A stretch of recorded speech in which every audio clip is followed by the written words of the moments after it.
जय श्री महाकाल सभी को। जय श्री जय श्री महाकाल सर। महाकाल। जय श्री महाकाल जय श्री सर। महाकाल जय श्री सर। महाकाल जय सर। श्री महाकाल सर। जी। जय श्री महाकाल सर। जय जय श्री श्री महाकाल। जय श्री महाकाल सर। जय श्री महाकाल जी। चलो, तो फिर आज हम एक नई ब्लेसिंग के साथ, या ऐसे कहें कि महाकाल की कृपा के साथ नई ब्लेसिंग के साथ जुड़े हैं, जो कि है पीकॉक फेदर।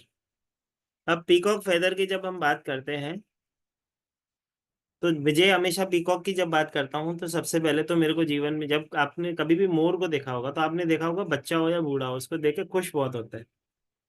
ठीक है, उसकी कृपा ऐसी है या ऐसे है, उसकी वाइब्रेशन इतनी प्योर वाइब्रेशन है जिसको देख के लोग खुश होते हैं, जिसको लेके जीवन में ब्लेसिंग आती है। लेकिन कभी कहा आपने सोचा है कि पीकॉक के फेदर्स को, या उसकी इतनी ब्लेसिंग क्यों है, हम क्यों उसकी तरफ इतने अट्रैक्ट होते हैं, क्यों उसके, श्री कृष्ण जो हमारे बोलते हैं कि हमारे भगवान हैं, जो सृष्टि के रचयिता है, उन्होंने उनको सर पे क्यों धारण कर रखा है। आज भगवान को हम देखते हैं, जब श्री कृष्ण अवतार भी हुआ उनका, तो उनके सर पे वो मोर पंख लगा था। ऐसे कहें कि उन्होंने मोर के पंख को अपने सर के ऊपर धारण कर रखा है। लेकिन क्यों? यहाँ पे श्री कृष्ण को तो बहुत सारे लोग मानते हैं, मानते हैं। ठीक है, तो अब कौन बताएगा मोर पंख उनके शीश पे क्यों होता है?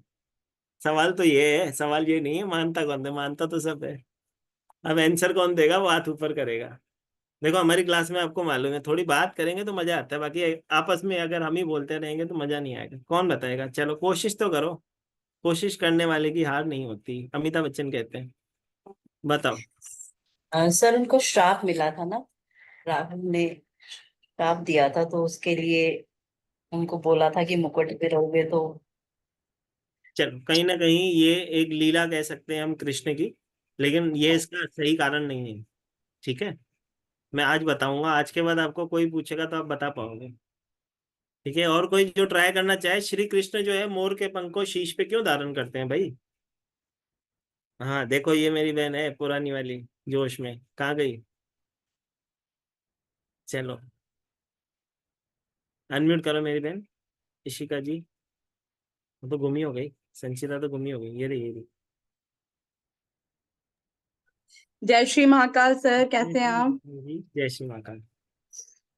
सर, जब राम अवतार हुआ था सतयुग में, हाँ बस, तब मुझे उन मालूम पड़ गया कि तुम मेरी क्लास सुन चुके हो, अब रुक जाओ। अब जिसको नहीं मालूम है उससे पूछते हैं अपन। ठीक है, सही जा रही है मेरी बहन। चलो, इशिका जी बताओ, मालूम है? अंशिका जी, सॉरी, अनम्यूट करो माता।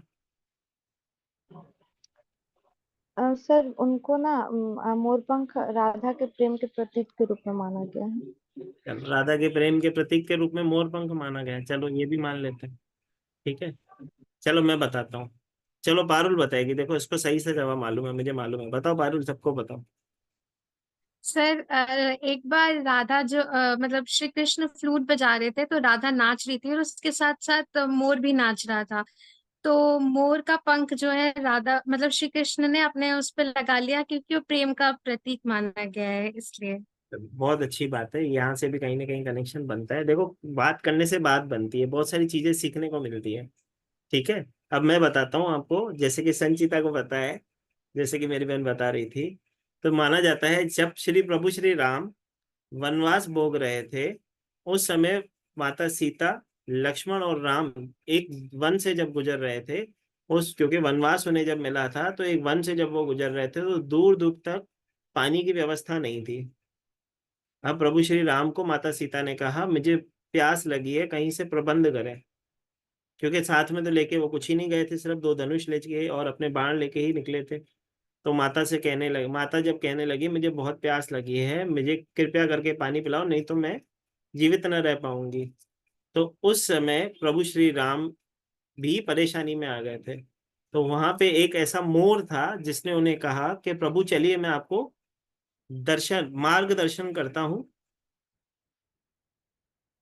चलो मैं आपका मार्गदर्शन करता हूँ, और मैं बताता हूँ, यहीं नजदीक ही थोड़ा एक सरोवर है, जहाँ पे आपको पानी की व्यवस्था हो जाएगी, माता सीता और आप दोनों पानी पी पाओगे। तो मोर, जो जैसे कि आप देख पा रहे हो, मोर चलता गया और मार्गदर्शन करने के लिए अपने एक एक पंख को रास्ते में बिछाता गया, और प्रभु उस पंख के थ्रू उस नदी तक पहुंचे। लेकिन माना जाता है जब मोर जो होता है अपने पंख अगर अपनी स्वेच्छा से छोड़ दे, ठीक है, तो वो उसकी मृत्यु हो जाती है। तो जब वो मोर माता को, माता प्रभु श्री राम, माता सीता को और लक्ष्मण जी को जब वहां पे उस नदी के पास ले गया जहाँ पे पानी की व्यवस्था थी, तो वहां पे वो मोर उसने अपने प्राण त्याग दिए। तो जब वो प्राण त्यागने लगा तब प्रभु श्री राम ने उससे कहा कि मैं तुम्हारा ऋण जो है कैसे उतारूंगा, तो तुमने हमारे लिए प्राण तक त्याग दिए हमारे प्राण बचाने के लिए। तो उस मोर ने कहा कि अगर मेरे प्राण आपको पानी पिला के, मतलब मेरे प्रभु को पानी पिला के अगर मेरे प्राण भी चले जाए, तो इससे बड़ा भाग्यक्रम तो मेरे लिए हो ही नहीं सकता है। तब प्रभु श्री राम ने उस मोर को एक वादा किया कि जब मैं दूसरा अवतार लेके इस धरती पे आऊंगा, तो तुम्हारे इस पंख को एज अ प्रतीक ऋण उतारने के लिए हमेशा अपने मस्तक पे रखूंगा, मतलब सबसे ऊपर इस ऋण उतारने के लिए उस मोर पंख की ब्लेसिंग लूंगा और अपना ऋण उतारूंगा। पूरे जीवन भर मैं अपने मस्तक पे वो मोर पंख लगा के रखूंगा। ये है इसका सही महत्व, जिसके कारण मोर की हम विशेषता मांगते हैं। एक और चीज होती है, इससे ही जुड़ी हुई एक और कथा भी है, जिसमें हम मानते हैं कि एक बार एक मोर था जो कृष्ण जी को बहुत प्यार करता था। तो कृष्ण कृष्ण करता रहा एक पेड़ पे बैठ के कृष्ण जी के घर के बाहर। लेकिन बहुत दिन बीतने के बाद भी कृष्ण जी उनसे दर्शन उसने नहीं दिए, क्योंकि कृष्ण को उनकी आवाज ही नहीं सुनाई दी। लेकिन जब वो निराश होकर जाने लगा, तो रास्ते में राधा जी को देख के मोहित हो गया। तो राधा जी नाच रही थी वहां पे, वो मोर भी नाचने लगा। तो जब वहां पे मोर नाचने लगा, तो वो कृष्ण कृष्ण कर रहा था। तो राधा जी ने उसको कहा कि तो अगर तुम कृष्ण को चाहते हो, तो कृष्ण को मनाने के लिए तो तुम्हें राधा राधा कहना होगा। तो जब उस मोर ने राधा राधा कहना स्टार्ट किया, तो कृष्ण जी दौड़ के आए और उस मोर के चरणों में गिर पड़े कि तू महान है जिसने राधा को पुकारा।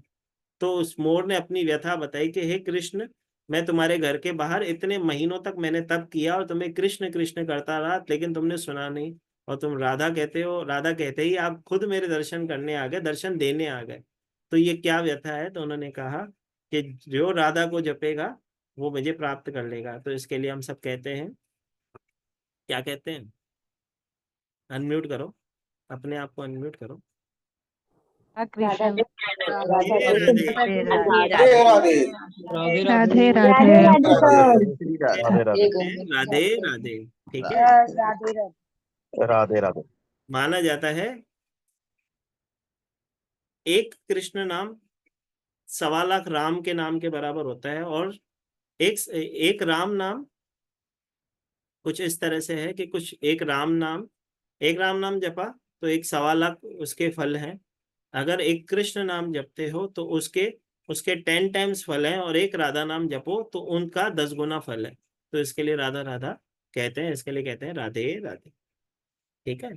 तो मोर पंख की विशेषता, जो मोर हमारे श्री कृष्ण भी अपने मुकुट पे धारण करते हैं, तो उसकी तो महानता है, उसकी एनर्जी इतनी वाइब्रेशन इसीलिए भी है क्योंकि न सिर्फ वो संकट में हमारे प्रभु के काम आए, कृष्ण जी ने उन्हें अपने मस्तक पे भी इसलिए ही धारण किया है क्योंकि उसको वो ब्लेसिंग, या ऐसे कहें क्योंकि उसने अपने प्राण त्याग दिए, तो उसका ऋण उतारने के लिए कृष्ण जी ने धारण भी किया।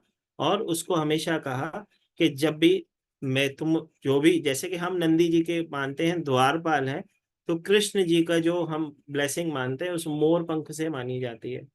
तो अगर हम सिर्फ मोर पंख का यूज कर लें, उसके वाइब्रेशन को मैं यूज कर लें, तो हम हमारे घर में किसी भी प्रकार के वास्तु दोष को ठीक कर सकते हैं।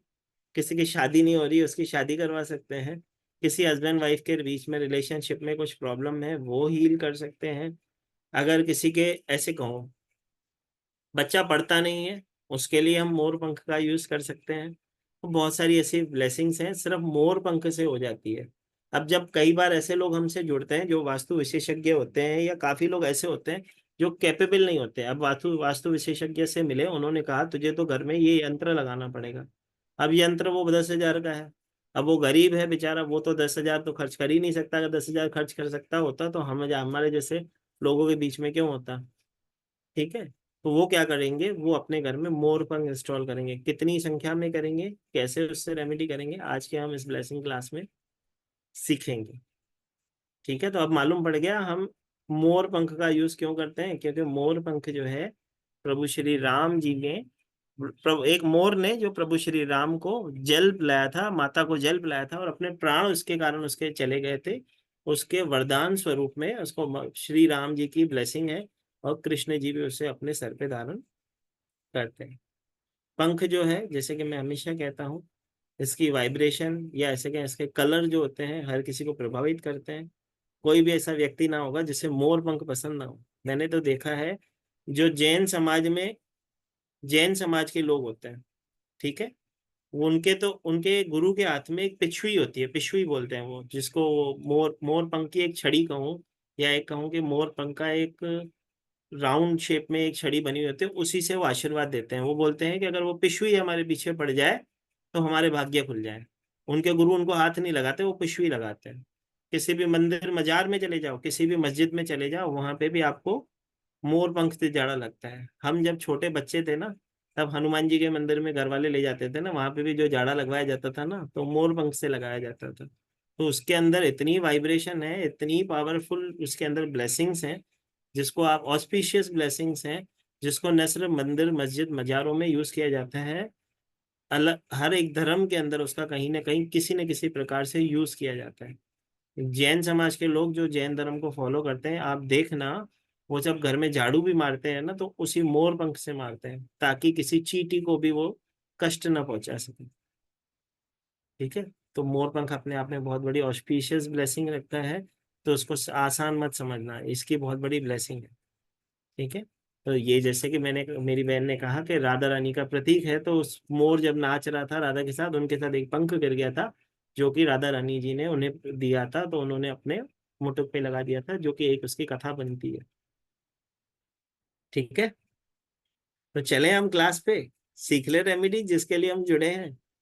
कौन कौन सीखना चाहता है भाई, अपने आप को अनम्यूट करके बोलो, चले क्या, आवाज जी। करो। राधे राधे चलें सर। क्या? हाँ सर। राधे राधे सर। प्रभु चलिए चरणों सर, राधे चलिए प्रभु। सर। चल, बहुत अच्छी बात है।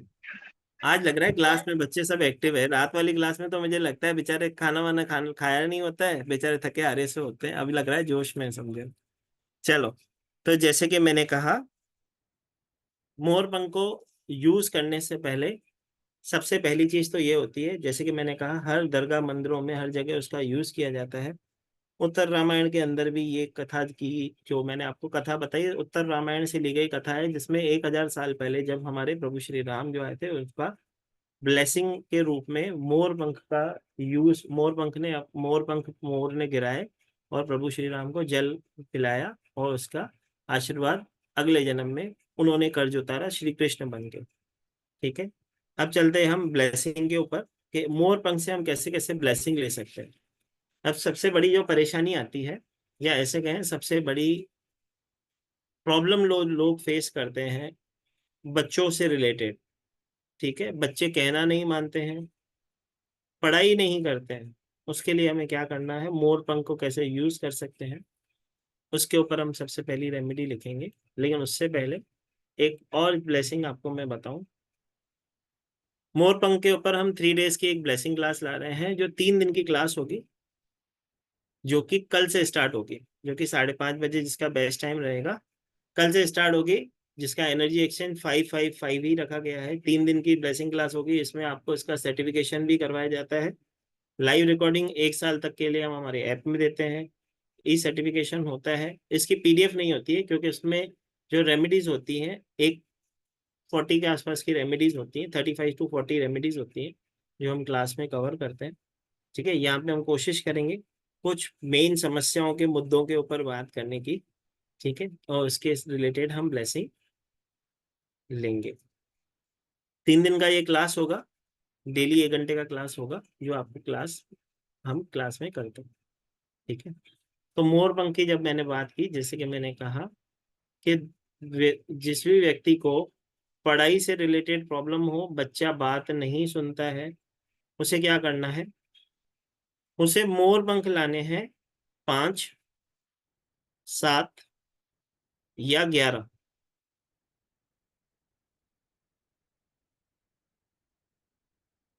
मोर पंख से मुझे एक और चीज याद आ गई। हम छोटे बच्चे थे तभी एक विद्या का पौधा आता था, याद है? हम सब नोटबुक में रखते थे। कौन कौन रखता था? मतलब सब 90s वाले पक्के वाले बैठे हो, पक्के 90s वाले बैठे हो। ठीक है, क्योंकि 90s में ही होता था ये। आजकल के बच्चों को बोलोगे कि विद्या का एक वो रख ले तो बोलेंगे "ये क्या, तुम भी कुछ भी करते रहते हो"। ठीक है। मैं वैदिक स्विचवर्ड की जब क्लास करता हूँ ना, तो मेरे साथ एक मेरी बहन जुड़ी हुई है, यहाँ पे अभी वेबिनार में भी जुड़ी हुई है, नाम तो नहीं ले सकता। लेकिन वो बोलती है कि सर, जब भी मैं अपने बच्चे को पानी पिलाती हूँ ना, वो बोलता मम्मी तुम पानी मत दिया करो, तुम पता नहीं क्या मंत्र पढ़ के दे देती हो। ठीक है। तो वो बोलती है मेरा बच्चा इतना शैतान था, अब इतना शांत हो गया, मुझे समझ। तो वो बोलता है तुम पानी मत दिया करो, पता नहीं मम्मी मैं तुम्हारे सामने अब बोल नहीं पाता हूँ। ठीक है। जैसे कि हम बात कर रहे थे मोर पंख की, तो वैसे तो मैंने कहा कि मोर पंख की एक किसी भी बीमारी के लिए जब हम कभी ऐसे कहें कि कई बार हम देवी देवताओं का जैसे कि यूज करते हैं, जैसे कि अश्विनाम यूज करते हैं, वो भी एनिमल की ही एनर्जी से रिप्रेजेंट व्यक्ति, ऐसे कहें कि उनका फेस जो है घोड़े का होता है, बॉडी उनकी इंसान की होती है। लेकिन वो जिस तरह से काम करता है ना, अश्विना मंत्र जिस तरह से काम करता है, उसी तरह से ये पीकॉक फेदर अब बिना किसी चैंट के, बिना किसी नाम को जपे, बिना किसी पूजा पाठ के, सिर्फ आप मोर पंख को लेके आओ। ठीक है। 5 होने चाहिए, 7 होने चाहिए या 11 पीस होने चाहिए। उसको लेके आना है और बच्चे के स्टडी टेबल पे जहाँ पे वो बैठ के पढ़ता है, वहां पे उसको इंस्टॉल करना है बुधवार के दिन। देखो उसका कंसंट्रेशन लेवल कैसा बढ़ता है और वो कैसे कनेक्शन बनता है उसका।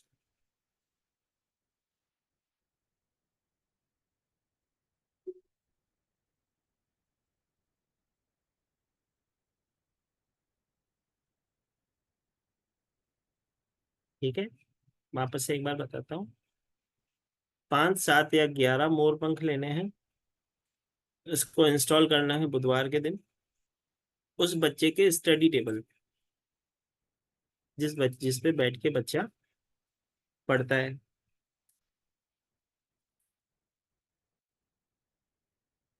ठीक है। उसके बाद हम चलते हैं हमारे, एक बहुत बड़ी समस्या है, उसका समाधान आज इधर ही कर लेते हैं। ठीक है। बहुत सारे लोग जुड़ते हैं, इस चीज के लिए फोन करते हैं, बोलते हैं कि मुझे तो घर का वास्तु देखने नहीं आता, मेरे तो घर का वास्तु मुझे पता ही नहीं चलता कि कौन सा सही है कौन सा गलत है। अब किसी को नहीं आता तो बेचारा कैसे करेगा? कई लोगों को तो कंपास पकड़ के भी नॉर्थ डायरेक्शन उस उल्टी डायरेक्शन में दिखती है। अब उनकी तो गलती नहीं है, वो बेचारे, उनका काम ही नहीं है वो। ठीक है। तो अगर किसी घर का वास्तु डिसबैलेंस है, उसे क्या करना होता है?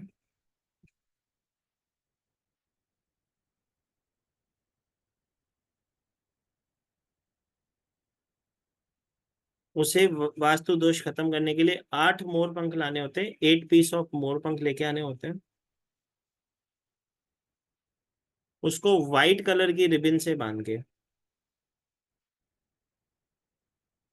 ओम सोमाय नमः, ओम सोमाय नमः चैंट करके 108 टाइम उसको चैंट करना है।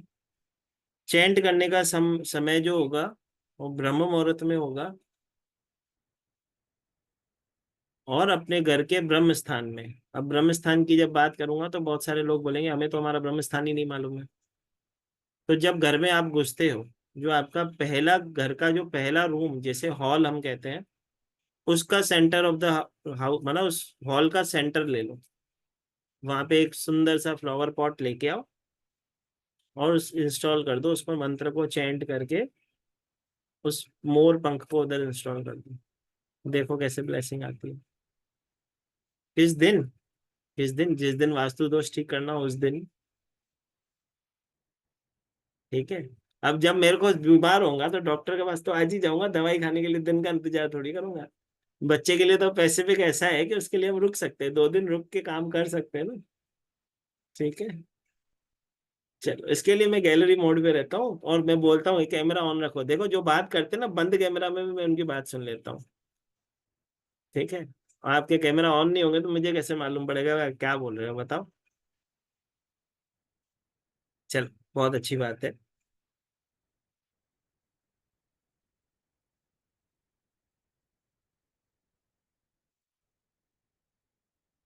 कुछ अलग अलग सी रेमेडियां करते हैं जो आज तक कभी किसी ने दी ना हो वेबिनार में, वो वाली चीजें करते हैं। ठीक है। जब किसी को फाइनेंशियल सिक्योरिटी चाहिए हो,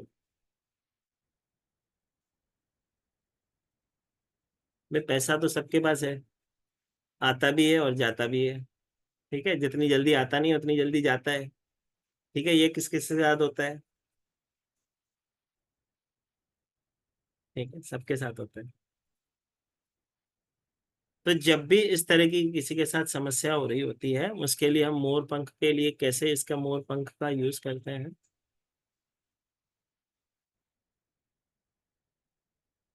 मोर पंख को लिया जाता है, उसके लिए हम क्या करते हैं, 7 मोर पंख चाहिए होते हैं।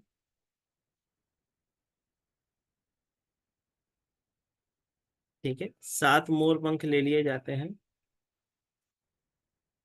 उसको एक स्थान पे बैठ के अभिमंत्रित कर लिया जाता है, जो कि ओम क्लीम कृष्णाय नमः मंत्र से हम चैंट करते हैं।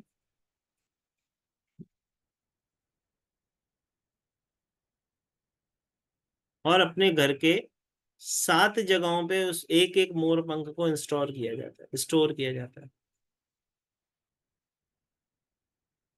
ठीक है, हर एक मोर पंख को 7 मोर पंख हमने ले लिए एक साथ, बैठ गए आसन लगा के, ओम क्लीम कृष्णाय नमः मंत्र चैंट कर लिया, और उनको एक एक मोर पंख को एक एक दिशा में स्टोर कर दो। अब कहाँ रखें? बुक्स में रखो, एक अपने बेडरूम में रखो, एक अपने हॉल में रखो, एक अपने मंदिर में जो भी देवी देवता का आपने स्थान बनाया उनके पीछे रखो। मतलब जैसे कि उनकी प्रतिमा है उनके पीछे रखो। एक अपने हस्बैंड वाइफ के बीच में, अपने हस्बैंड वाइफ जो है उनका जो फोटो अपने रूम में बहुत बढ़िया वाला जो शादी में खिंचवाया था लगा रखा है, उसके पीछे लगाओ। ठीक है, अपनी शादी में ना खिंचवाया हो, किसी की शादी में खिंचवाया हो, कपल फोटो जो घर में लगाओ उसके पीछे लगाओ। ठीक है, तो इस तरह से 7 मोर पंख को एनर्जाइज मतलब मंत्र चारण चैंट करके उसको अलग अलग 7 दिशाओं में हम लगाते हैं। ठीक है, यहाँ पे वैसे तो बहुत सारे लोग जो हैं पुराने वाले बैठे हुए हैं। हाँ हिना जी पूछो। राधे राधे सर। राधे राधे मेरी सर बहन। ये सात जो मोरपंख लेने तो वो सातों को एक साथ बैठ करके ही चैंट करना है। हाथ में रखेंगे, जब जी आसन लगा के बैठेंगे अपनी गोद में रखेंगे। हम जी। बोलते हैं कभी गुरु हमारी गोद में, कभी हम गुरु की गोद में, तो उस तरह से हम उसको एज ए गुरु स्वरूप अपने हाथों में रखेंगे, आसन लगा के उसको चैंट करेंगे, ओम क्लीम कृष्णाय नमः, ओम क्लीम कृष्णाय नमः, ओम क्लीम कृष्णाय नमः। और ये 108 बार करना है। अभिमंत्रित करके उसको घर के 7 ऐसी जगहों पे इंस्टोर करेंगे, जैसे कि हम पति पत्नी हैं तो उनके फोटो के पीछे, बच्चे हैं उनके स्टडी टेबल पे, हॉल है जहाँ पे लोग बैठते हैं वहां पे, आपके घर में जो भी गुरु का मंदिर स्थापित किया हुआ है उसके फोटो के पीछे या उसकी प्रतिमा के पीछे, अपने गेट की एंट्री पे जो भगवान आपने विराजमान कर रखा है उस पे लगा सकते हो। 7 मोरपंख है, 7 जगहों पे लगा दो, अपने किचन में लगा दो, अन्नपूर्णा माता का आशीर्वाद बना रहे। कृष्ण की बात चलती है ना तो बहुत सारी चीजें याद आती है। ठीक है, हमने जो पुराने लोग बैठे हैं उन सबको तो मालूम है राधा जी की रसोई। ठीक है, जब कृष्ण की बात करते हैं तो कृष्ण जी के हर एक मंदिर में जहाँ पे भी आप भोजन ग्रहण करते हो उस रसोई, उसकी रसोई जहाँ पे कृष्ण जी को भोग लगाया जाता है वो लगाया जाता है राधा जी की रसोई से भोग। ये कितने लोग हैं जिनको राधा जी की रसोई नहीं मालूम है क्यों लिखा होता है? हाथ ऊपर करो ईमानदारी से, जिसको पता है वो ना करे। जिसको राधा जी की रसोई, कृष्ण जी को जो भोग लगाया जाता है राधा जी की रसोई से लगाया जाता है, क्यों लगाया जाता है किसको मालूम है? किसको नहीं मालूम है, सॉरी, नहीं मालूम है। हीना जी नहीं मालूम है, ठीक है। जिसको नहीं मालूम है हाथ ऊपर करो भाई, कुछ सिखाने जा रहा हूँ, कुछ फायदा ही होने वाला है, नुकसान कहाँ होने वाला है? हाथ ऊपर करने में भी कितना कष्ट लेना पड़ता है। ठीक है, और हम चाहते हैं कि श्री ओम क्लीम कृष्णाय नमः करें और मोर पंख स्टोर करे, काम करे। कृष्ण के लिए हाथ उठा नहीं रहे और कैसे काम होगा बताओ। अभी तो मैं लिखने नहीं बोल रहा हूँ, लिखने बोलता तो जय श्री महाकाल हो जाता सबका। ठीक है, चलो बहुत अच्छी बात, बहुत सारे लोग नए जुड़े हैं तो एक बार उनके लिए ये चीज मैं शॉर्ट में ही बता देता हूँ, लेकिन बता देता हूँ। राधा जी की रसोई, कृष्ण जी के कृष्ण जी को जो भी भोग लगता है ना, राधा जी की रसोई से भोग लगता है। पहला भोग जो कृष्ण मंदिर में, किसी भी इस्कॉन टेम्पल में चले जाओ, किसी भी कृष्ण के मंदिर में चले जाओ, आप देखोगे कि उसके जो राधा प्रभु श्री कृष्ण को भोग लगता है, उस जहाँ जिस जगह वो बनता है उधर लिखा होता है राधा जी की रसोई। वो क्यों लिखा होता है, उसके पीछे का कारण होता है।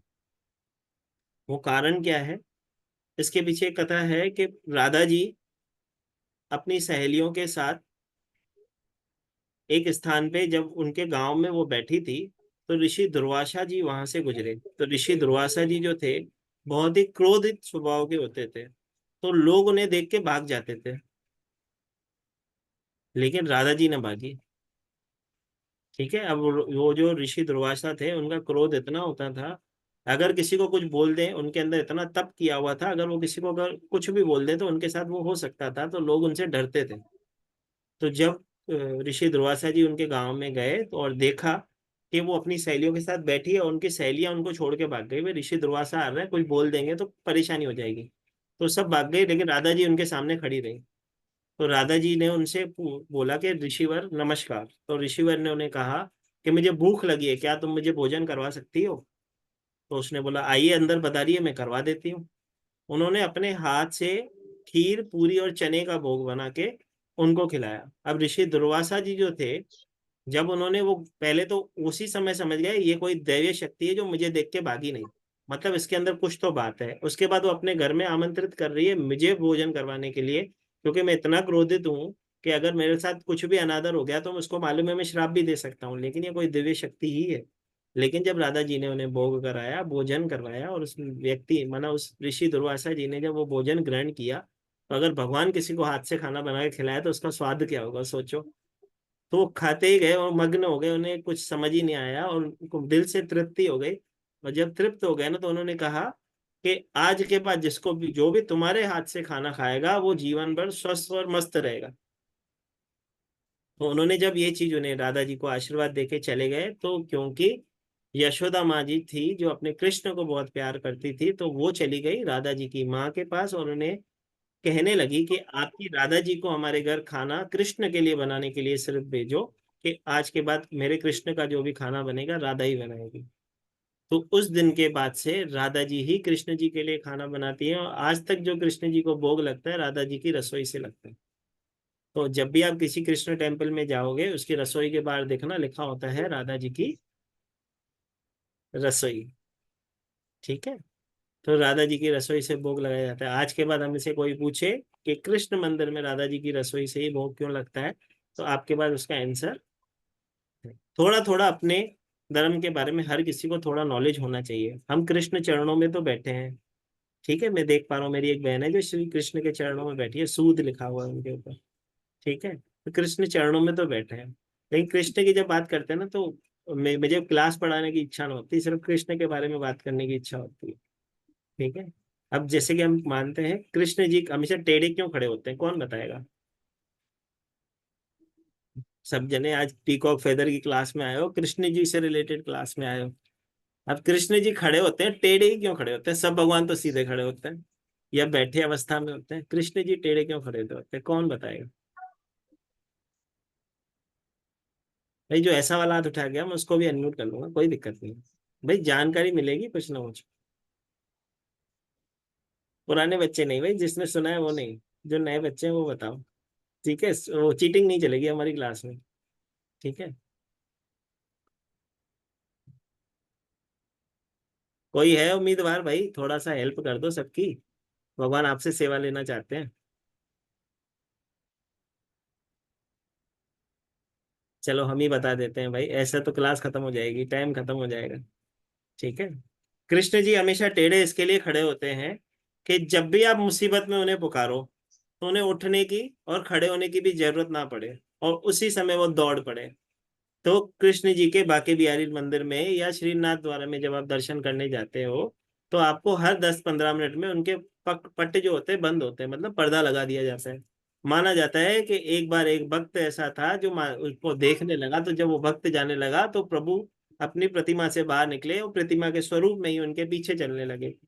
तब से वहां पे एक ये प्रथा चलने लगी कि पर्दा बंद होता है और खुलता है ताकि आप उनके नैनों में ज्यादा समय देख ना सको। ठीक है, तो ये भी बात होती है। इसलिए हम कृष्ण को जो है हम खड़े हुए मुद्रा में जब देखते हैं, जब टेढ़े खड़े हैं, इसका मतलब वो है ये एकमात्र एक ऐसे भगवान है, जब बुलाओगे तो उनको हीरो होंडा लेने की जरूरत नहीं है, ये तो पहले ही खड़े हैं, उठने की आवश्यकता नहीं है, नहीं पहले खड़े हैं, खड़े होकर ही आपके घर में दौड़ आएंगे। ठीक है, बोलते हैं ना वो, राधे राधे जपो चले आएंगे बिहारी। तो ये बिहारी जी चले आते हैं सिर्फ आपके देखने से ही। चल चलते हैं वापस क्लास पे जिसके लिए हम जुड़े हैं। ठीक है, नहीं तो लोगों को लगेगा सर तो सत्संग करने आते हैं, हमको सुना के चले जाते हैं। तो ऐसा नहीं है भाई, हम ज्ञान की बात है, अपने धर्म के बारे में थोड़ा सा नॉलेज होना चाहिए। रेमेडीज के लिए तो बहुत सारी रेमेडी की क्लास हम कर चुके हैं पहले भी। ठीक है, जाने से पहले एक बार फिर से मैं बता देता हूँ जो अभी ज्वाइन हुए हैं, इसकी एक ब्लेसिंग क्लास जो पीकॉक फेदर की हम ला रहे हैं, जो कि कल से स्टार्ट होगी, जिसका 5:30 बजे का बेस्ट टाइम रहेगा, जिसका एनर्जी एक्सचेंज 555 है। 3 दिन की ये क्लास होगी जिसमें आपको लाइव रिकॉर्डिंग्स, सर्टिफिकेट और साथ ही साथ रिकॉर्डिंग जो है आपको 1 साल तक के लिए दी जाती है। डेली 1-2 घंटे के आसपास की, 1.5 घंटे के आसपास की ये क्लास होती है लगभग अप्रोक्सीमेटली। ठीक है, बाकी जैसे महाकाल की इच्छा हुई, जिसको भी इस क्लास में एनरोल होना हो, जो नए लोग हमसे जुड़े हैं, तो ये हमारा पेमेंट डिटेल नंबर है। जिसको भी इस क्लास में जुड़ना हो तो आपके स्क्रीन पे दिख रही है, आप चाहो तो उसका स्क्रीनशॉट ले लो और इसी नंबर पे करके आप इस क्लास में एनरोलिंग ले सकते हो। क्लास कल से स्टार्ट होगी, जिसको भी अपनी क्लास में सीट बुक करवानी हो तो आज करवा सकते। ठीक है भाई, 5-5 हाथ पड़े, सवाल पूछना है कि उसके लिए उठाया था कि हमें मालूम है कृष्ण जी क्यों टेढ़े खड़े हैं? सवाल है पूछो। Hello sir. हेलो, जय श्री महाकाल मेरी बहन, जय बताओ। जय श्री। अपना ये कल वाला था वो मेरा मिस हो गया है, तो उसका कब से स्टार्ट हो रहा है? आज ही हो गया, कल वाला क्लास आज हो गया, एक क्लास करके सीधा हम आपके पास पधारे हैं। अगर आप उसको ओके रिकॉर्डिंग करना चाहते हो तो आज बुकिंग करवा लो, तो एक दिन की रिकॉर्डिंग आज रात को आपको मिल जाएगी। ओके, उसका क्या है एनर्जी एक्सचेंज? उसका 999 था एनिमल टोटम का, और इसका ट्रिपल ओके, नाइन। तो वो कितने दिन का कोर्स है सर? वो 5 दिन का है, ये 3 दिन का है। अच्छा, तो दोनों की टाइमिंग सेम ही है? 3:30 5:30 माता, बीच में आधे घंटे का गैप है, जब तक चाय हाँ। ना पी के आ जाना। और क्या बोल रहे थे, इनका कुछ पीडीएफ या कुछ दोगे आप?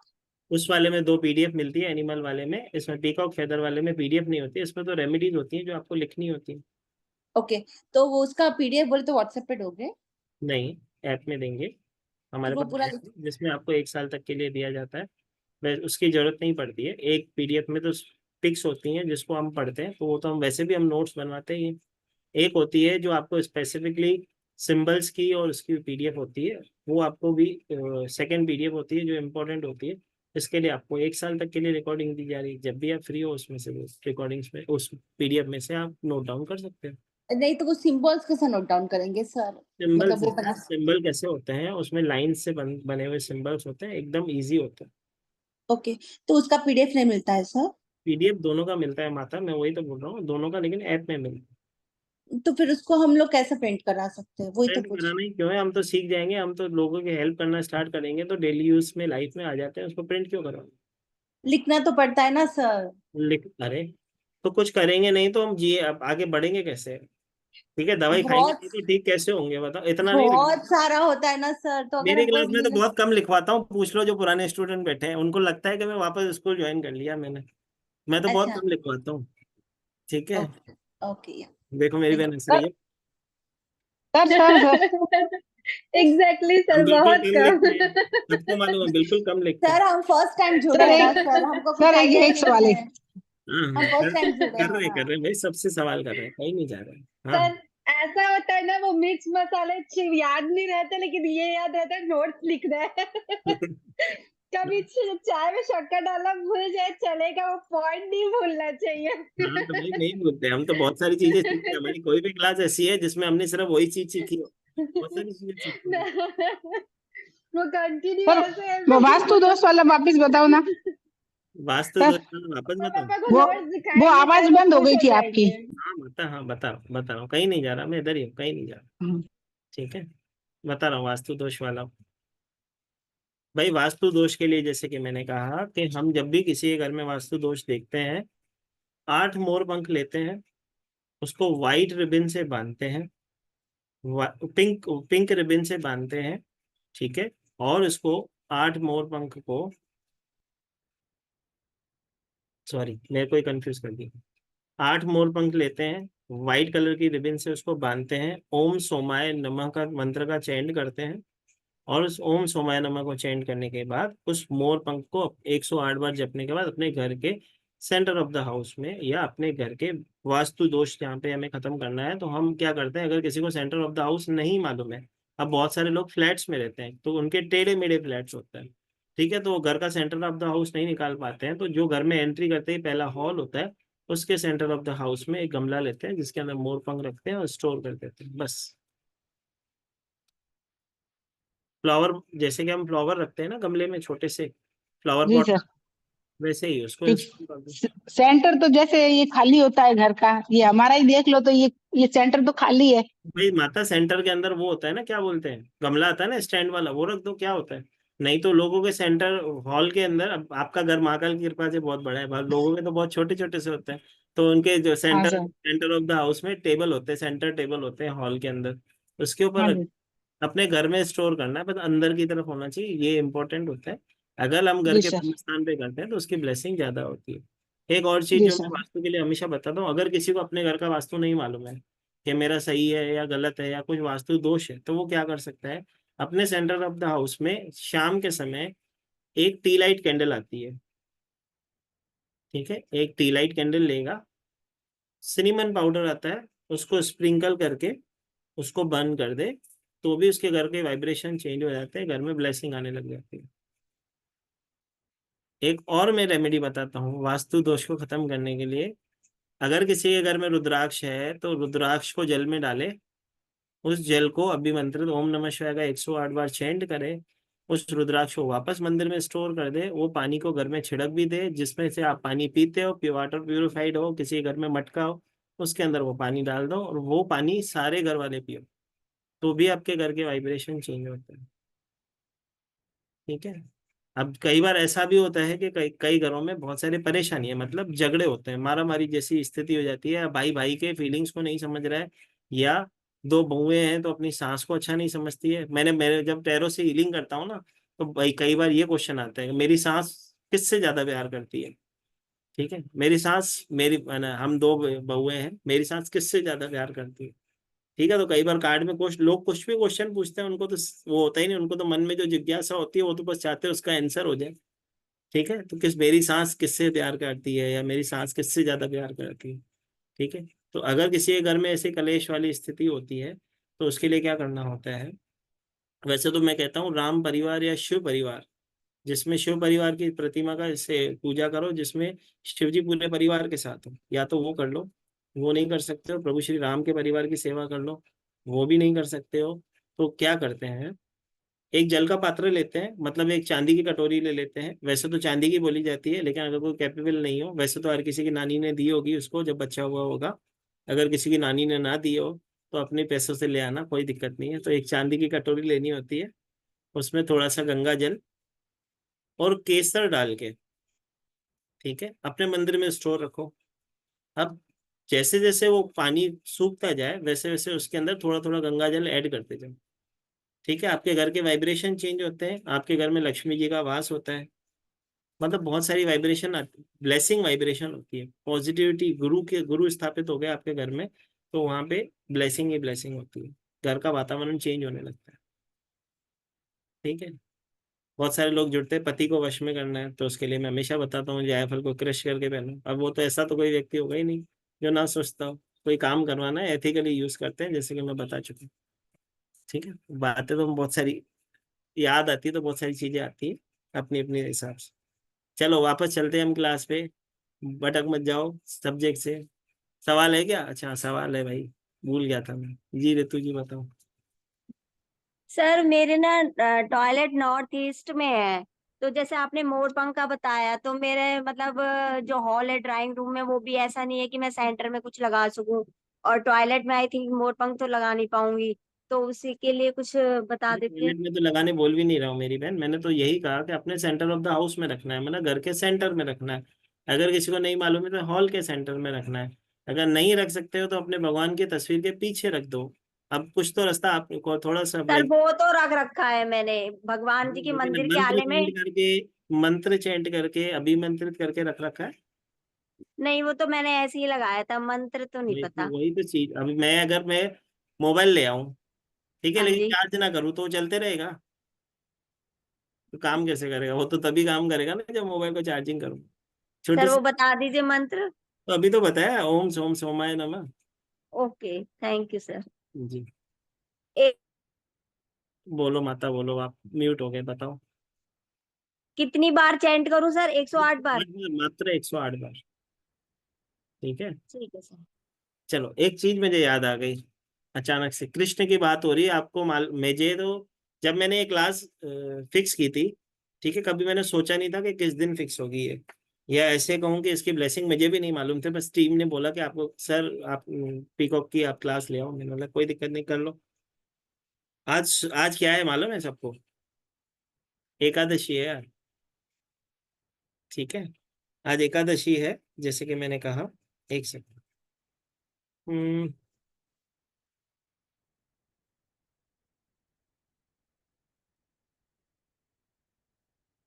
आज जो है कामदा एकादशी मानी जाती है, आज की जो एकादशी है उसका नाम है कामदा एकादशी। इसके पीछे की एक छोटी सी ऐसे कहूँ कि आज की एकादशी की कथा जो है वो इस तरह से है कि नाग के देवता थे, जो जिनका नाम था पांडरिक, जो कि पाताल लोक में रहते थे।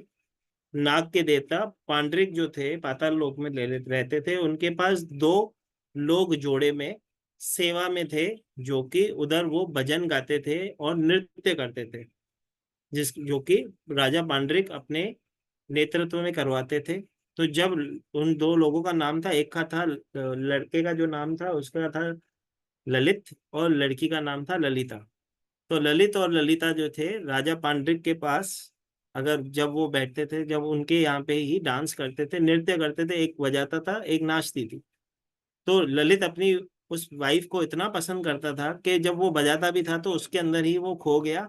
और जब उस एक बार ऐसा हुआ कि जब समय पे वो बंद करने का समय था, नहीं कर पाया, तो राजा पांड्रिक ने देख लिया कि कहीं ना कहीं मेरा अनादर हो रहा है। तो उन्होंने उसे क्रोध में आके एक श्राप दे दिया कि आज के बाद तू दैत्य जीवन जिएगा, तू दैत्य बन जाएगा। क्योंकि उनके अंदर इतनी शक्ति थी नाग के राजा के पास, उन्होंने जब बोला कि तू दैत्य अवतार प्राप्त कर लेगा, तो ललित और ललिता वहां से चले गए। क्योंकि उसका जो ललिता का जो पति जो ललित था वो ऑटोमेटिक दैत्य बन गया, दैत्य स्वरूप में कन्वर्ट हो गया। अब क्योंकि वो राजा के महल से चले गए, तो अब वो ढूंढने लगे कि इसका समाधान कैसे हो। तो घूमते घूमते वो एक वन में जा पहुंचे, जहाँ पे एक वहां पे एक ऋषि थे जो कि थे सर्ग ऋषि नामक एक ऋषि के द्वार पे जा पहुंचे।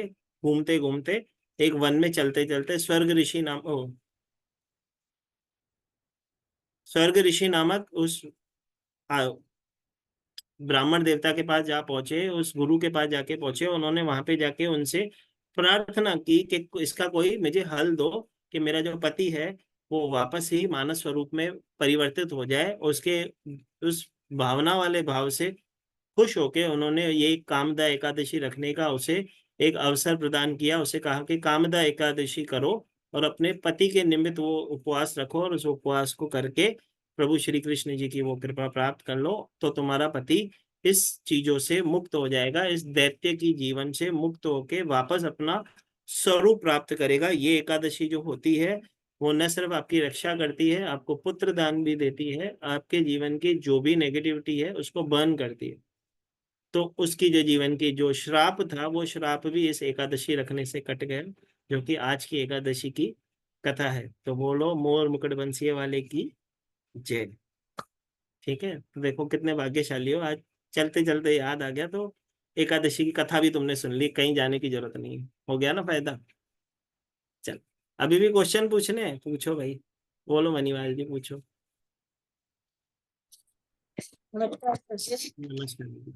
आपने ना पहले मुझे बताया था मोरपंख का, वो प्रॉपर्टी सेल के लिए बताया था आपने कि मोरपंख रखना है, पर वो तो कुछ हुआ नहीं। आप कुछ और बता दें मोरपंख से रिलेटेड। मोर मेरा पंख से प्रॉपर्टी रिलेटेड सेल्स के लिए मैंने आपको रेमेडी बताई थी, कब बताई थी, अगले 2 साल पहले।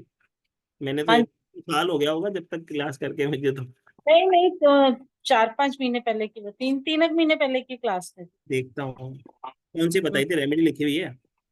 रेमेडी आपने बताई थी, वो मोरपंख वो मिट्टी की गड़वी लेके और उसमें रख के आपने वैसा बताया था। पर रेमेडी माता मैं वो पूछ रहा हूँ, हाँ जी, रेमेडी लिखी हुई है।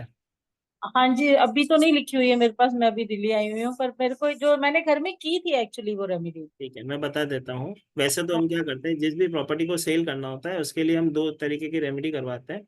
एक तो करवाते हैं, आप वो मोरपंख की नहीं की थी, वो मोरपंख मैंने स्टोर रखने के लिए कहा था कि उस जगह की वाइब्रेशन को, अब मैं समझ गया आप कहाँ से बोल रहे हो। आप रेमेडी वाली क्लास में से बोल रहे हो, मोरपंख वाली क्लास में से नहीं बोल रहे हो।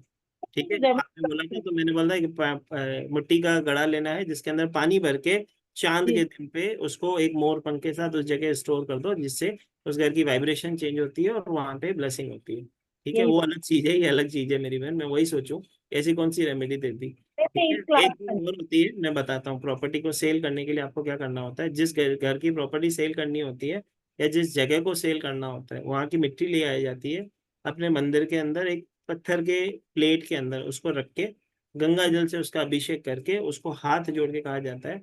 अगर कहीं जाना है, ये दोनों चीज के लिए होती है, अगर किसी शहर में जाना है, समझो मुझे फॉरेन कंट्री में जाके सेट होना है, अब मैं चाहता हूँ कि मेरी फॉरेन की वहां पे पीआर लग जाए, तो मैं अगर वहां से कोई आ रहा है वहां से बोलता हूँ थोड़ी मिट्टी ले आओ, जिस जगह पे मुझे जाके रहना। तो वहां की मिट्टी ले आते हैं, उसको घर के अंदर उसकी पूजा की जाती है।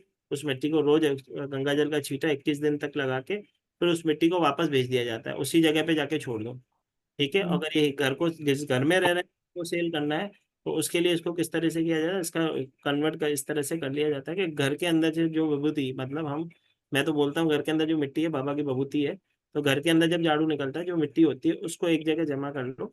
ठीक है, उसको गंगा जल का छींटा मार दो और उसको कहो कि हमें ये चीज यहाँ से हमें जाना है। ठीक है, इस तरह से। वैसे तो जो मटकी वाली रेमेडी मैं करवाता हूँ वो कैसे करवाता हूँ, क्यों करवाता हूँ, इसके लिए करवाता हूँ, जब भी कोई आप नया काम स्टार्ट करते हो, ठीक है, या नई प्रॉपर्टी लेते हैं हम, जब एक्चुअली ये रेमेडी इस तरह से, जिस जगह आप कोई नई जगह लेते हो, आपने सेल के लिए लिखी है, मैंने परचेस के लिए शायद से कही होगी। जब हम किसी चीज को परचेस करके आते हैं ना, परचेस होने के बाद हम अगर उस देख हमको लगता है कि उस घर की वाइब्रेशन सही है या नहीं है, क्योंकि वहां पे वर्कर लोग काम करते हैं। अब कोई भी हाँ, फ्लैट में शिफ्ट होता है तो उधर कैसे पहले से वर्कर लोग काम कर रहे हैं, तो उनकी एनर्जी कैसी थी हमें नहीं मालूम। तो किसी की अगर पॉजिटिव। नेगेटिव एनर्जी होती है तो उस जल में आ जाती है।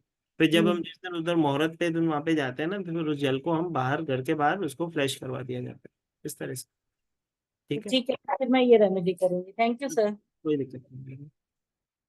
जी हाँ मेरी बहन, हाथ थक जाएगा, बोलो। सर, आपने जो बताया कि चांदी की कटोरी में सैफरॉन रखना है, केसर रखना है, वो मंदिर में ही रख सकते हैं या रूम में भी रख सकते हैं? मंदिर रूम में में भी रख रख। सकते हो, रूम में रख सकते हो, अगर आप चाहते हो कि लोग नोटिस ना करें, घर में रखो, मंदिर में रखो, अपने घर के रूम में रख लो। सर, रूम में किस डायरेक्शन में? जिस डायरेक्शन में आपका मन कहता है उस डायरेक्शन में। अब तुम्हारे घर में जगह ना हो, मैं जबरदस्ती उसी डायरेक्शन में रखाऊं, मेरी दीवार नॉर्थ में, तो दीवारें खाली रख रखी है, जबरदस्ती नॉर्थ में रखाने के चक्कर में वहां पे सेल्फ थोड़ी लगवाऊंगा। ठीक है, मन का भाव इंपॉर्टेंट होता है, हम कभी भी कोई रेमेडी करते हैं तो ये चीज हमेशा देखते हैं, जहाँ पे पैसिफिक होता है भाई इस डायरेक्शन में रखो, तो वहां पे बताई जाती है, तो उस समय आपको क्या करना होता है। जैसे कि अभी मेरी सिस्टर ने, यहाँ पे कोई थी जिसने बोला कि मेरे घर में तो देखो सेंटर ऑफ द हाउस खाली है, घर दिखाया हमको अपना बड़ा वाला। ठीक है, तो हम क्या करते हैं, वहां पे उसको बोलते हैं स्टैंड वाला जो गमला होता है ना, वो ले आओ, उसको रख दो, स्टैंड को रखने में क्या प्रॉब्लम होती है, घर के सेंटर ऑफ द हाउस में कोई दिक्कत नहीं, सुंदर दिखता है। मोर पंख तो वैसे भी सुंदर दिखता है। ठीक है, जी सीमा जी बताओ। भाई जिसका होता है, नीचे कर लो, थक जाएगा। ठीक है। सर एक तो जॉब वाली जरूर बताना आज, और फॉरेन के जॉब की चाहिए मुझे। किसकी जॉब चाहिए? फॉरेन की जॉब।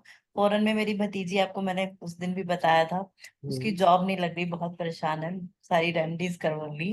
क्या हो अब रहा है कोई उसके साथ, वो बताओ। सर, जहाँ भी इंटरव्यू देने जाती है तो वो कहते हैं कि बाद में, और कॉल नहीं आती है उसकी।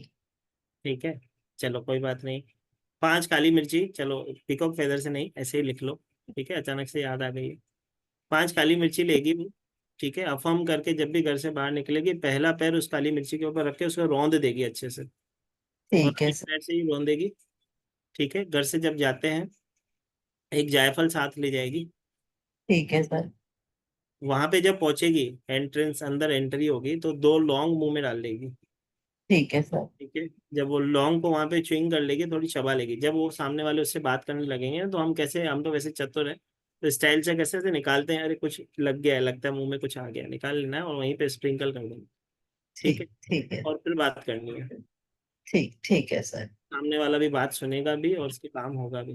आते समय वो जायफल जो है किसी पेड़ के नीचे, फलता फूलता पेड़ होना चाहिए, जंगली पेड़ नहीं होना चाहिए, पीपल का पेड़ नहीं होना चाहिए, बस ये ध्यान देके। लंदन में तो कहाँ होगा सर पीपल का पेड़? मैं वही बता रहा हूँ, पीपल पीपल के पेड़ पे नहीं छोड़ना है, आते समय किसी गार्डन में छोड़ा है, ऐसे ठीक जगह ठीक। छोड़ा है जहाँ पे फलते फूलते पेड़ हो, कहने का मतलब फ्लावर लगे हो, ऐसी जगह पे समझ गई सर। अकल करेगा, फिर हम मिठाई लेंगे आपसे। ठीक है। ठीक है सर, थैंक यू सर। वही। अब मुझे तो लगता है आज हम क्लास कर ना पाएंगे, अब एक काम करते हैं, जय श्री महाकाल करते हैं और चलते हैं। ठीक है, इतने सारे क्वेश्चन के हाथ ऊपर है, कैसे काम होगा बताओ? बोलो मोनिका जी, बताओ। सर एक्चुअली प्रॉपर्टी है, उसको रेंट पे लगवानी है, उसके लिए क्या करें? उसके लिए क्लास करें, हम क्लास में बताएंगे आपको क्या क्या करना है, 3 दिन की क्लास होगी, हम उसमें सारी चीजें सिखाएंगे। जिसकी किसी को किराए पे दे रखी होगी ना, वो खाली ना कर रहा होगा, उसकी भी खाली करा देंगे। ठीक है, क्लास में करेंगे। ठीक है, चलो अभी चलते हैं, एक रेमेडी और लिख लो। ठीक है, क्योंकि फिर अभी 6:30 बजे फिर दूसरी जगह अपॉइंटमेंट है। चलो, तो सबसे पहले एक और चीज लिख लो। जिसको भी शादी की समस्या हो, ये बहुत बड़ी समस्या होती है। ठीक है, मेन मेन समस्या को ही उठाया है हमने, जिसको भी शादी की समस्या हो, उसके लिए हम क्या करते हैं,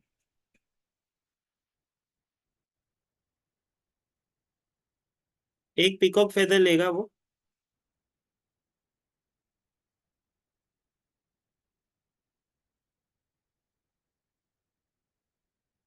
एक्चुअली इसके दो अलग एक और रेमेडी भी होती है, ये भी रेमेडी कर सकते हैं, लेकिन वो बहुत पावरफुल है। हम क्या करते हैं, पीकॉक फेदर लेते हैं, एक बांसुरी लेते हैं ब्राउन कलर की। अब जब रेमेडी लेन करनी होती है ना, ब्राउन कलर की बांसुरी मिलती नहीं, नहीं तो हमेशा ही ब्राउन कलर की बांसुरी वाले ही मिलते हैं हमें। ठीक है, और जिस दिन बांसुरी चाहिए होती है ना, तो ब्राउन कलर की बांसुरी ना मिलेगी आपको। ठीक है, तो ब्राउन कलर की बांसुरी चाहिए होती है। ठीक है, उसके अंदर शहद भरते हैं हम, ब्राउन कलर की बांसुरी में शहद भर के। ठीक है, और एक मोर पंख उसके अंदर डाल के श्री कृष्ण जी के चरणों में अर्पण किया जाता है। ठीक है, और वहां पे बैठ के प्रार्थना की जाती है कि हे प्रभु दया करो और मेरे शादी के योग बनाओ। वैसे तो शादी के लिए मैं हमेशा बहुत सारी रेमेडी बताता ही हूँ, और सबसे यूनिवर्सल रेमेडी मैं हमेशा कहता हूँ, लेकिन फिर भी लोग घूम फिर के दूसरी दूसरी रेमेडियाँ मांगते हैं। मैं बोलता हूँ किसी भी प्रकार के किसी भी विघ्न के लिए 7 सोमवार वाला और 7 बुधवार वाला, हाँ, गणेश जी वाला जो उपाय बताता हूँ, एक पान का पत्ता, एक बीटल नट, एक हरी इलायची और दुर्वा, घर से खीर भोग बना के जाओ, वो खीर का भोग प्रसाद प्रभु के चरणों में अर्पण करो, ये चारों चीजें उधर अर्पण करो, वहां से एक फूल ले आओ, अपने घर में इंस्टॉल करो, और दूसरे दिन उसे किसी फलते फूलते पेड़ के नीचे छोड़ो। ठीक है, किसी भी प्रकार के किसी भी परेशानी के लिए, वापस बताता हूँ, एक पान का पत्ता, एक हरी इलायची, एक सॉलिड सुपारी और दुर्वा, जो गणपति जी को प्रिय है, वो लेके जाना है, उसको गणपति जी के चरणों में अर्पण करना है। साथ ही साथ घर से खीर का भोग प्रसाद बना के लेके जाना है, जो कि मैं हमेशा कहता हूँ समधियों वाले चावल, जो समधी घर में आते हैं, जब हम उनको बिरयानी वाले चावल, बिरयानी खिलाते हैं ना अच्छे वाले चावल के, अब कोई, मैंने तो बहुत बार देखा है, जब मेरे ससुराल से कोई आता है, मेरी बीवी तो वही बिरयानी बनाती है, बड़े वाले चावल वाली बिरयानी तो उसी दिन खाने मिलती है खुशी से। ठीक है भाई, मम्मी पापा है मेरे, प्राउड होता है उसे, वो बहुत अच्छी बात है। ठीक है, हमने जीवन में जो भी लेके दे दिया उसकी वैल्यू नहीं है। मम्मी एक साड़ी ले आया ना तो उसकी तो ऐसी खुशी हो जाती है भाई, चेक कह के बस करो भाई, ऐसा तो हो ही नहीं सकता। ठीक है, हमारा तो किया करा है सब व्यर्थ है। ठीक है, तो समधियों वाले चावल जैसे कि मैं कहता हूँ, और आगे से कहीं पे भी कोई बोले ना समधियों वाले चावल, तो समझ जाना भाई ये हमारा इन्वेंशन है। ठीक है, तो समधियों वाले चावल एक दाना लेना है जो टूटा हुआ ना हो, ओम गण गणपति नमः चैंट करना है, दूसरी कटोरी में डालना है, फिर ओम गण गणपति नमः चैंट करना है, दूसरी कटोरी में डालना है। इस तरह से जितनी आपकी यथाशक्ति, जितनी श्रद्धा से आप भगवान को बनाना चाहते हो, उतने नाम की चावल की खीर बना दो, भगवान के मंदिर में भोग लगा दो, लेकिन आप नहीं खाओगे। ठीक है, ये चीज याद रखनी है, वो वहीं पे बांट के आनी है। अगर तुम्हारा काम 2 बुधवार में हो जाता है, 3 बुधवार में हो जाता है, तो भी 7 बुधवार करना है। और अगर 7 बुधवार में हो जाता है तो थैंक यू का एक एक्स्ट्रा बुधवार आपको करना है। 100% काम करती है रेमेडी। किसी का 1 में होता है, किसी का 2 में। मैंने 5 से ज्यादा किसी का नहीं देखा कि रुका हुआ काम, फिर भी मैं 7 ही करवाता हूँ। ठीक है, कौन थी मेरी बहन, प्रॉपर्टी बेचनी है, करना भाई। ठीक है, काम होगा, करके देखना पड़ेगा तभी काम होगा ना। ठीक है, गणपति जी क्या है, विघ्न के हरता है। किसी भी प्रकार का कोई भी विघ्न हो, मैं हमेशा कहता हूँ, जब छोटे भाई के हाथ में काम ना होता, बड़े भाई को दे देते, भाई तुम ही करो, हमारे बस की बात नहीं। ठीक है, तो सरल सी रेमेडी है, इसमें तो कुछ परेशान होने की आवश्यकता ही नहीं।